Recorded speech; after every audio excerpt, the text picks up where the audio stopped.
আমল বিলুপ্তির পথে ভাই। আমরা যারা আলহামদুলিল্লাহ খুঁটে খুঁটে অনেক নেক আমল করার চেষ্টা করি, আলহামদুলিল্লাহ অনেক ভালো ভালো আমল আমরা দোয়া দুরুদ এগুলা করার চেষ্টা করি, তারাও এই আমলটা থেকে অনেক দূরে। এই আমলটা আমরা অনেকেই করছি না। সেটা কোনটা? সেটা হলো আজানের জবাব দেওয়া। মুয়াজ্জিন যখন আজান দেন ৫ ওয়াক্ত নামাজের জন্য, সালাতের জন্য, তো মুয়াজ্জিনের আজানের কি দেওয়া? মৌখিক জবাব দেওয়া। একটা তো সশরীরে উপস্থিত হয়ে জবাব দিলাম, সেটা তো আছেই, কিন্তু আজান যখন দেন তখন মুয়াজ্জিনের সঙ্গে সঙ্গে আজানের বাক্যগুলো বলা, আজানের জবাব দেওয়া মৌখিকভাবে, এটি গুরুত্বপূর্ণ একটি আমল যেটি আমাদের সমাজ থেকে প্রায় বিলুপ্তির পথে।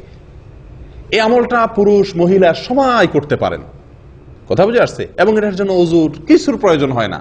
যে অবস্থায় আমি আছি ওই অবস্থায় শুধু মুখে মুয়াজ্জিন যে বাক্যগুলো বলছেন আমিও সাথে সেই বাক্যগুলো বলতে পারি। বললে আমি বিশাল বড় সওয়াবের অধিকারী হতে পারি। অথচ এটা আমাদের করা হয় না। আজান চলে, আমরা অন্য কোনো মনস্ক থাকি। হয়তো আমি নামাজ পড়তে আসবো, মাশাআল্লাহ ভালো, কিন্তু ওই যে জবাব দেওয়া দরকার ওই সময় হয়তো আমি কোনো কথা বলছি, কোনো কাজে ব্যস্ত, অথবা অন্য মনস্ক, অথবা কোনো কাজ নাই কিন্তু জবাব দিচ্ছি না। এরকম না হয় বেশিরভাগ ক্ষেত্রে? প্রিয় ভাইরা, আজকে আমরা জেনে নেই যে আজানের জবাব দিলে কি লাভ হয়, কি লাভ হয়। সুবহানাল্লাহ, যে বিশাল ফজিলত এই আজানের জবাব দেওয়ার জন্য রয়েছে নবী সাল্লাল্লাহু আলাইহি ওয়াসাল্লাম ঘোষণা অনুযায়ী, তা শুনলে আমরা আর কখনোই আমলটা ছাড়বো না ইনশাআল্লাহ। দেখুন, প্রথম কথা হলো আজান যিনি দেন তার সওয়াব কি? তার সওয়াব তো অনেক। কিয়ামতের দিন তার গর্দান থাকবে সবচাইতে উঁচু। গর্দান থাকার অর্থ হলো সে সবার উপরে থাকবে। বুঝা আসছে কথা? সম্মানিত যে, এটা বোঝা যাবে। বুখারীর হাদিসে আসছে নবী সাল্লাল্লাহু আলাইহি ওয়াসাল্লাম বলেন, লাউ ইয়ালামুন নাস মা ফিন নিদা ওয়াস সাফিল আউয়াল লাস্তাহামু। মানুষ যদি জানতো আজান দেওয়ার ভিতরে কি মর্যাদা রয়েছে, মুয়াজ্জিনের জন্য কি মর্যাদা রয়েছে, যদি মানুষ জানতো, তাহলে লটারি করে মুয়াজ্জিন নিযুক্ত করতে হতো বিনা পয়সায়। মানুষ প্রতিযোগিতায় লিপ্ত হতো, লটারি করে ফ্রি আজান দেওয়ার জন্য মানুষ আসতো, যদি জানতো তার কি মর্যাদা। তাবরানীর এক হাদিসে আসছে নবী সাল্লাল্লাহু আলাইহি ওয়াসাল্লাম বলেছেন, ওয়া আজরুহু মিসলু আজরি মান সাল্লামা। মুয়াজ্জিনের সওয়াব হলো মুয়াজ্জিনের আজান শুনে তার সঙ্গে যত লোক নামাজ পড়েছে তাদের সবার সমপরিমাণ সওয়াব অতিরিক্ত হিসাবে, এক্সট্রা হিসাবে, বোনাস হিসাবে মুয়াজ্জিনকে দেওয়া হয়। সুবহানাল্লাহ। এই সব ফজিলত শুনে আবু দাউদের এক হাদিসে আসছে, এক সাহাবী বলছেন, সাহাবীদের ভিতরে তো ভাই আমলের প্রতিযোগিতা, তারা তো জান্নাতের যাত্রী। জান্নাতের সাহাবী বলতেছেন যে, ইয়া রাসূলুল্লাহ, মুয়াজ্জিনরা তো আমাদের চাইতে অনেক বেশি মর্যাদার অধিকারী হয়ে যাচ্ছে। হ্যাঁ, আজান দিয়ে সব মসজিদ পড়তে সব লোকের সমাপনা সব এক্সট্রা সে পেয়ে যাচ্ছে, আমার তো এটা পাওয়ার সুযোগ নেই, আর সবাই তো মুয়াজ্জিন হওয়ারও সুযোগ নেই। ঈর্ষা হচ্ছে, হিংসা না, ঈর্ষা। উনি পাচ্ছে পাক, সেটা নিয়ে আমার আপত্তি নাই, কিন্তু আমরা যে পাচ্ছি না, আমরা তো পাইতে চাই। নবী সাল্লাল্লাহু আলাইহি ওয়াসাল্লাম তাকে বললেন, কুল কামা ইয়াকুলুন। তার মতো সওয়াব পেতে চাও মুয়াজ্জিনের মতো? উপায় খুব সহজ। কি করতে হবে? মুয়াজ্জিন যা বলে তুমিও তা বলো, তার সাথে সাথে জবাব দাও। মুয়াজ্জিন যখন আল্লাহু আকবার বলবে, পুরা পাড়ার সমস্ত মানুষ যারা আমরা শুনছি সবাই আমরা সঙ্গে বলবো কি? আল্লাহু আকবার। যখন মুয়াজ্জিন আশহাদু আল্লা ইলাহা ইল্লাল্লাহ বলবে, আমরা কি বলবো? আশহাদু আল্লা ইলাহা ইল্লাল্লাহ। যখন মুয়াজ্জিন আশহাদু আন্না মুহাম্মাদুর রাসূলুল্লাহ বলবে, আমরা কি বলবো? অনেকে মনে হয় সাল্লাল্লাহু আলাইহি ওয়াসাল্লাম বলে, না, কি বলবো এখানে? আশহাদু আন্না মুহাম্মাদার রাসূলুল্লাহ।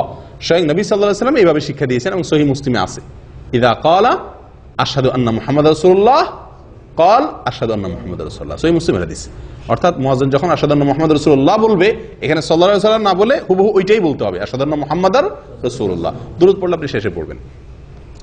এরপরে যখন হাইয়া আলাস সালাহ বলবে, তখন আমরা বলবো লা হাওলা ওয়ালা কুওয়াতা ইল্লা বিল্লাহ। যখন হাইয়া আল ফালাহ বলবে, আমরা বলবো লা হাওলা ওয়ালা কুওয়াতা ইল্লা বিল্লাহ।